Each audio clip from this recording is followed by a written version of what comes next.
자리에 앉으시면서 우리 좌위에 계신 분들에게 말씀으로 은혜 받으십시오 하고 축복하십시다. 네. 자, 오늘은 이 바울이 믿음의 아들 디모데에게 그리스도 안에 있는 은혜로 강하라라고 하는 권고의 메시지를 통해서 우리도 예수님의 은혜를 사모하고 그 은혜로 강력한 하나님의 군사로 거듭나는 그런 기회가 되기를 소망합니다. 오늘 본문에 사도 바울이 이제 디모데에게 특이한 호칭을 쓰죠. 형제 자매 성도여가 아니라 내 아들아라고 부릅니다. 바울과 디모데가 어떻게 아버지와 아들 관계가 됐는지 좀 이걸 아는 것이요. 오늘 이 사도 바울이 은혜 안에서 그리스도 예수 안에서 은혜 안에서 너가 강해야 된다라고 하는 이 말이 얼마나 참 심도 있는 말인지를 이해하게 되는 거예요. 그래서 제가 이제 사도 바울과 이 디모데가 첫 만남을 가졌던 사도행전 16장 1절부터 내용을 잠깐 그 본문에 삽입을 했는데요. 바울과 바나바가 1차 전도 여행을 마감하고 다시 제2차 전도 여행을 시작하는 부분이 사도행전 15장 35절부터 시작이 됩니다. 이제 그 첫 시작을 바울이 바나바에게 그동안 우리가 전도한 형제들을 먼저 방문하고 난 다음에 그리고 또 그들이 우리가 뿌린 이 복음의 씨앗이 얼마만큼 자라고 열매 맺고 있는지 좀 돌아보십시다 라고 바울이 제안을 해요. 그랬더니 바나바가 좋습니다. 그런데 내 조카 요한 마가를 함께 데리고 가는 것이 어떻겠습니까? 라고 이야기를 해요. 근데 문제는 요한 마가는 1차 전도 여행 때 이 밤빌리아에 있는 버가라고 하는 곳에서 거기까지는 갑니다만은 더 이상은 너무 위험하니까 난 못 가겠습니다 하고 예루살렘으로 돌아가 버렸습니다. 그래서 바나바는 같이 대동을 시키자고 말하고 있고 바나바는 바울은 안 된다는 거예요. 그래서 이게 좀 다툼이 일어나서 결국은 각자 맞는 스타일대로 선교하자 그래서 서로 다르게 선교를 하기 시작합니다. 바나바는 그래서 마가를 데리고 구브로섬 그쪽으로 떠나게 되고요. 바울은 거기 좀 반대가 되는 더 위쪽에 드베와 루스드라라고 하는 곳으로 방문을 하게 됩니다. 그곳에서 이제 사도행전 6장 1절이 시작되는 거예요. 바울이 드베와 루스드라의 이름에 거기 디모데라 하는 제자가 있으니 그 어머니는 믿는 유대 여자요 아버지는 헬라인이다 라고 소개를 하고 있습니다. 이 바나바와 서로 헤어진 다음에 귀한 만남을 가지게 된 거죠. 디모데와. 근데 이 디모데라고 하는 이름이요 하나님을 경외하다, 예배한다, 영광 돌린다 이런 뜻인데요. 이 아버지는 또 특이하게 헬라인이고 엄마는 유대인입니다. 그 당시에 이제 유대인들이요 좀 특이하게도 그 당시입니다. 요즘도 좀 그런 경향이 없지 않아 있는 것 같아요. 유대인의 남자가 이방 여인과 결혼을 하게 되면 타락한 사람으로 낙인을 찍고요. 대신에 유대 여자가 이방 남자와 결혼을 하게 되면 그냥 그 자식들이 유대인이 되고 누가 시비를 걸지 않는 그런 시대였습니다. 왜냐하면 아무래도 엄마가 가정교육을 잘하니까 유대인의 교육을 시키기 때문에 그런 것 같아요. 자, 아무튼 지금도 그런 일들이 있다고 합니다. 그리고 이제 디모데후서 1장 5절에 보면 디모데가 어떤 사람인지를 소개하는데 이는 내 속에 거짓이 없는 믿음이 있음을 생각함이라. 이 믿음은 먼저 내 외조모 로이스와 내 어머니 유니게 속에 있더니 내 속에도 있는 줄을 확신한다. 3대째의 믿음을 가진 신실한 젊은이였습니다. 그리고 디모데후서 3장 15절에 보면 어려서부터 네가 성경을 많이 알고 있다라고 하는 거 보면 굉장히 신실하게 신앙 교육을 잘 받은 그런 청년이었어요. 아주 앳된 청년입니다. 이렇게 첫 만남을 가진 이들은 이후에 단순한 믿음의 선배요, 목사님이요, 스승이 아니라 아버지와 아들의 관계가 되게 됩니다. 근데 저도 가끔씩 이렇게 우리 딸들 또래 되는 청년들 보고 아들 딸 이렇게 부르는데 그건 사실은 친근감 있게 부르는 것이고요. 바울이 지금 디모데를 부르는 이 아들아라고 하는 것은 그런 개념이 아니에요.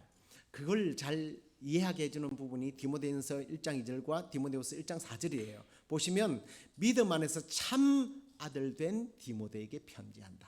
참 아들이라는 거예요. 진짜 아들이라고 그래요. 자기가 낳은 자식이 아닌데 믿음으로 낳은 아들. 그리고 4절에 디모데후서 1장 4절에 보면 너의 눈물을 생각하여 너 보기를 원한다.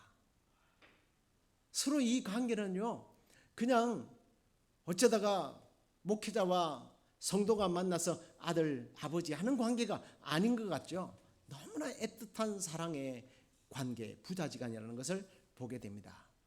그래서 사도행전 16장 3절에 오늘 우리가 읽었습니다만 바울이 그를 데리고 떠나고자 할세라고 되어 있어요. 그래서 이제 헬라인 아버지였기 때문에 할례를 안 받았는데 유대인들이 하도 딴지를 거니까 그냥 할례식을 형식적으로 베풀고 그를 데리고 선교 여행을 하게 됩니다. 자, 제가 첫 부분에서 바울은 바나바와 깊은 신뢰 관계를 가지고 있으면서도 마가 때문에 심히 다투고 서로 선교 방법을 달리 했잖아요. 근데 여기서 디모데를 데리고 가려고 하는 것은 이건 단순한 시중이나 들도록 하기 위해서 데려가는 게 아니라는 게 여기서 나옵니다.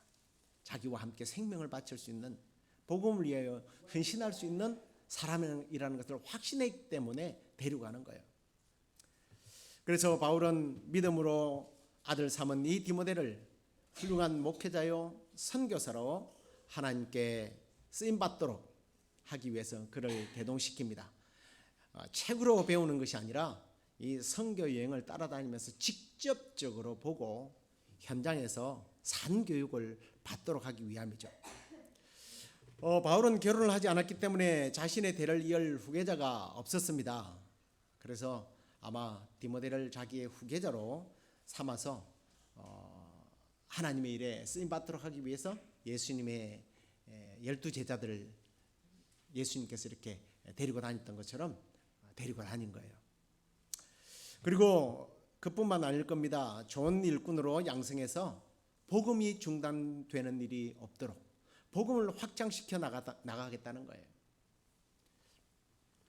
근데 이게 한편으로 보면 이제 마가에 관련된 내용을 보면 디모데를 이렇게 키우는 이유가요, 좀 전도 1차 전도 여행 때 겪었던 수많은 트라우마 때문에 그러지 않는가라는 생각을 하게 만들어요. 왜냐하면 1차 전도 여행 때는요 바울이 너무 고생을 많이 했습니다. 나중에도 뭐 고생을 한 건 사실이지만 뭐 돌에 맞아서 죽은 줄 알고 성 밖에다 갖다 버렸더니 살아서 살아나죠. 감옥에 갇히죠. 생명 위협을 받고요. 그 도시에 있으면 죽는 줄 아니까 도망도 다니고요. 그래서 사실은 마가가 무서워서 내가 복음을 전하기 전에 내가 먼저 죽겠네 해서 사실은 예루살렘으로 떠나버린 거거든요. 그런데 이 디모데는 충분히 자기의 마음을 알고 자기와 함께 그렇게 복음을 위하여 갈 수 있으리라 확신을 했던 겁니다. 그래서 그를 복음 전파의 후계자로 내가 사라지더라도 이 아들을 통해서 계속 복음을 전해야지 하는 생각으로 그를 대동시킨 겁니다. 하지만 아버지의 마음이라는 게 있지 않습니까? 아버지가 자녀들이 고생하는 걸 보면 어떤 마음이 생겨요? 미안하고 내가 좀 더 잘해주고 싶고, 뭐 우리 한국 사람들은 요즘 그러대요. 나는 험난한 가시밭길 돌짝길을 걸었지만 너는 꽃길만 걸었으면 좋겠다. 이게 부모의 마음이에요. 꽃길만 걷기를 원하는 마음. 정말 잘 되었으면 좋겠고요. 나는 고생했지만 너는 고생 안 했으면 좋겠다. 이게 아버지, 부모의 마음이란 말이에요. 사실 이런 훌륭한 부모가 된다는 게 쉽지 않잖아요. 자식을 키울 때 대부분 뭐라고 키워요? 부모님들이 늘 하는 말이 너는 나처럼 살면 안 된다. 나처럼 살면 안 돼.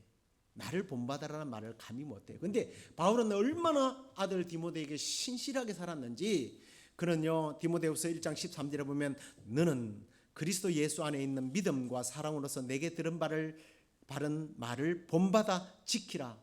나를 본받으라는 거예요. 나를 본받으라고 감히 말할 수 있을 정도로 디모데에게 정말 훌륭한 아버지로서의 어떤 본을 지켰던 거예요. 그런데 그것만이 아니에요. 디모데에게도 그렇게 권면하는 것을 봅니다. 디모데전서 4장 12절에 보면 누구든지 너의 연소함을 업신여기지 못하게 하고 오직 말과 행실과 사랑과 믿음과 정절에 있어서 믿는 자에게 너도 본이 되어라. 너도 본이 되어라. 오늘 이 말이 실력을 키워서 사람들이 너를 업신여기지 못하게 하라. 그래서 강한 사람이 되라. 이런 말이 아니에요.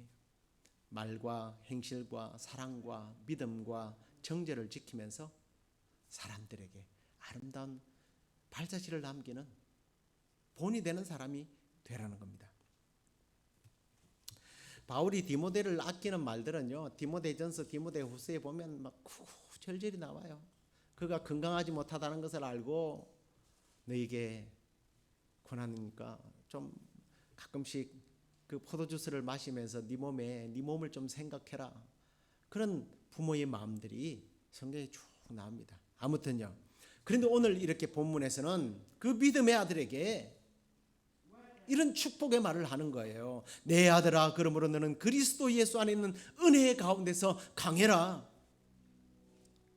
사실 여러분들에게 수요일 날 오늘의 묵상으로 이미 이 말씀을 나누었습니다. 그런데 예수님의 은혜로 우리가 강해짐을 나누었습니다만 바울과 디모데의 이런 깊은 사랑의 관계를 이해 못하면요, 이 말이 그냥 여러분 은혜가 있기를 바랍니다. 아이고 내 아들에게 은혜가 있을지어다. 그냥 이것으로 묵상하고 말 거예요. 좀 더 이 바울과 디모데의 관계를 깊이 알므로 이 한마디의 메시지가 얼마나 큰 위로가 되고 힘이 되는지, 아니 대단한 말씀인지를 깨닫게 된다는 거죠. 그런데요, 바울이 오늘 본문에서 강해지라는 것이 그의 나이가 어린 것을 업신여기지 못하도록 하기 위해서 공부를 많이 하고 실력을 키워서 감히 사람들이 함부로 대하지 못하도록 하라는 그런 얘기가 아니에요. 아니면 정치적인 수완을 배워서 정치적으로 잘 또 어떤 실세들 이런 사람들과 어울려 다니고 부자들을 사귀고 경제적으로 또는 힘을 키워라 이런 말이 아닙니다. 오늘 사도 바울은 예수 그리스도 안에 있는 은혜로 강해지라. 예수 그리스도의 은혜만이 강할 수 있다라는 말씀을 하고 있습니다. 예수 그리스도 은혜만이 강해질 수 있다라는 거예요. 예수 그리스도 안에 있는 그 측량할 수 없는 무한한 은혜, 그 은혜로 우리가 강해질 수 있다는 겁니다. 그렇다면 이 은혜라는 것이 도대체 은혜 속에는 너무 광범위한 거예요. 은혜라는 것은 이 은혜가 구체적으로 뭐냐는 겁니다. 성경에서 말하는 은혜를 우리는 두 가지로 분류를 하는데요. 첫 번째는 특별한 은혜, 이걸 특별 은총이라고 부르기도 하고요. 두 번째는 일반적인 은혜, 일반 은총이라고 부르기도 합니다. 그런데 이 특별 은혜는요, 제한적입니다. 왜 제한적이냐고 부르냐 하면 이건 믿는 사람들에게, 예수 그리스도를 영접하고 믿는 사람들에게 주어지는 특별한 은혜이기 때문입니다. 하나님과 예수 그리스도의 그 구원의 은혜는 청량할 수 없을 정도로 무한한 은혜지만 이 은혜는 믿지 않는 사람들에게는 죄송하지만 해당 사항 없음입니다. 이 놀랍고도 크신 구원의 특별한 은혜가 이미 저와 여러분들에게 임한 줄로 믿으시기 바랍니다. 아멘. 우리에게 이미 임하셨어요. 근데 이제 이 일반 은혜는 일반 은총이라고 부르게 되는데요. 종교개혁자 그 유명한 존 칼빈이 그런 말을 했습니다. 이 일반 은혜는 모든 사람이 공유하는 은혜지만 인간의 본성을 용서하고 정화하거나 구원하는 것은 아니다라고 이야기를 합니다. 이 일반적인 은혜가 우리를 새롭게 할 수 없다는 거예요. 그러나 이 일반 은혜는 죄의 세력을 억제하려고 하는 마음, 도덕적인 질서를 유지하려고 하는 마음, 질서 있는 삶을 가능하도록 하는 것, 그 다음에 인간에게 다양한 은사와 재능을 부여하고 또 과학과 예술과 스포츠 이런 것들을 발전시키고 정진이 시킬 수 있는 은혜, 이걸 일반 은혜다라고 이야기합니다. 그렇습니다. 하나님은 피조물에 대하여 모두에게 공동으로 주신 은혜가 있습니다. 생명을 유지하고 종을 번식시킬 수 있도록 하는 은혜죠. 예를 들면 태양과 비, 산소, 자연적인 어떤 선물은요, 믿는 사람이나 믿지 않는 사람이나 똑같이 베푸는 은혜예요. 그리고 그것만 아닙니다. 노동을 통해서 수확을 하게 하고 정신으로 만족하게 만들고 또 정부를 나라를 세우고 앞에도 말했던 것처럼 교육과 과학과 예술과 스포츠 이런 것들을 번성시킬 수 있는 그런 기술들을 주시는 것, 그게 일반적인 은혜예요. 그런데 우리는 이 은혜를 조금 착각합니다. 이 일반적인 은혜를 특별한 은혜로 착각한다는 거죠. 그래서 이 일반 은혜를 주여 특별히 나에게 달라고 부르짖어 기도하는데 사실은 누구나에게 주시는 하나님의 은혜입니다. 그러나 특별한 은혜는 달라요. 이 특별한 하나님의 은혜는 인간이 평가할 수 없는 놀라운 은혜예요. 이 은혜를 받은 사람은 세상의 기준과 상관이 없어요. 정말 그런 사람을 우리는 뭐라고 부르냐면 강한 사람이라고 불러요.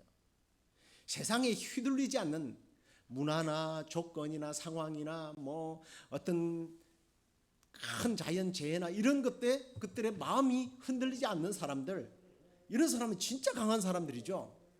그 한 예가 지난주에 우리가 함께 나누었던 하박국 선지자 아닙니까? 나라가 곧 망해요. 사람이 다 죽어요. 포로로 끌려가요. 그리고 논밭의 식물들이 다 사라져서 먹을 것이 사라져버려요. 가축은 다 적군에게 뺏겨버려요. 이런 환상을 보면 사람은 어떻게 합니까? 망했구나. 하나님 우리에게 특별한 은혜를 주셔야 됩니다. 이렇게 기도할 거예요. 근데 그는 이미 하나님의 특별한 은혜를 받았기 때문에 나는 구원의 하나님으로 인하여 기뻐하고 즐거워한다고 오히려 찬양을 하게 되는 거예요. 뿐만 아니에요. 보통 사람은 이런 문제가 생기면 어때요? 다리에 힘이 풀려서 푹 주저앉아요. 그런데 지난주에도 봤지만 하박국 3장 19절을 보세요. 우리 함께 읽어볼까요? 하나님께서도 우리에게 이렇게 힘 주실 줄로 믿고 함께 읽어보겠습니다. 주 여호와는 나의 힘이시라. 나의 발을 사슴과 같게 하사 나를 나의 높은 곳으로 다니게 하시리로다. 할렐루야. 이건 망한 사람이 부르는 노래가 아니에요. 승리자의 노래입니다. 진짜 강한 사람이죠. 오늘 바울이 아들 디모데에게 그리스도 예수 안에 있는 은혜 가운데서 강해라, 이 특별한 은혜를 받게 되면 세상이 휘둘리지 않고, 죄송합니다만 요한 마가처럼 고난이 두려워서 뺑소니를 치는 그런 일은 없다라는 겁니다. 그렇다고 마가를 너무 미워하지 마십시오. 끝까지 사도 바울 곁에서 순교를 지킨 사람이 마가예요. 나중에 예수 그리스도로 말미암아 구원받았다고 하는 이 은혜, 청량할 수 없는 이 은혜가 넘치게 될 때는 어떤 상황과 조건에서도 굴복당하지 않아요. 그걸 뛰어넘어 버리는 거예요. 하나님의 강한 용사로서 쓰임받게 되는 겁니다. 그런데 이 은혜는 돈으로 사는 은혜가 아닙니다. 로마서 3장 24절에 보니까 그리스도 예수 안에 있는 속량으로 말미암아 하나님의 은혜로 값 없이 어렵다 하심을 받는 은혜. 이 놀라운 은혜는 그리고 또 놀라운 특징이 하나 있는데요. 모자라거나 부족함이 없어요. 끝없이 흘러 넘칩니다. 그래서 예수님께서 요한복음 7장 37절 38절에 보니까 이렇게 외치지 않습니까? 누구든지 목마르거든 내게로 와서 마시라. 나를 믿는 자는 성경의 이름과 같이 그 배에서 생수의 강이 철철 흘러 넘칠 것이다. 마셔도 흘러 넘치는 우리 주님의 은혜가 여러분에게도 흘러 넘치기를 주의 이름으로 축원합니다. 혹시 구원의 은혜만이 이야기하니까 약간 실망스럽습니까? 우리에게 뭔가 일반 은혜도 다른 사람들에게 기왕 주시는 김에 나에게도 좀 더 주시면 어떨까? 기대하십시오. 우리 주님께서는요, 특별한 은혜만 가지고 있는 게 아니에요. 일반 은혜도 우리에게 무한히 주시는 분입니다. 일반 은혜를 나에게 부어주시기 위하여 무한하게 저장하고 계신 분이에요. 사실 저와 여러분이 그 은혜로 지금까지 온 것 아닙니까? 그리고 또 하나는 이 은혜는요, 똑같은 은혜가 아니에요. 하나님 빌 게이츠가 받은 복을 나에게, 그 은혜를 나에게 주세요, 그런다고 해서 여러분들에게 그 은혜를 주시지 않습니다.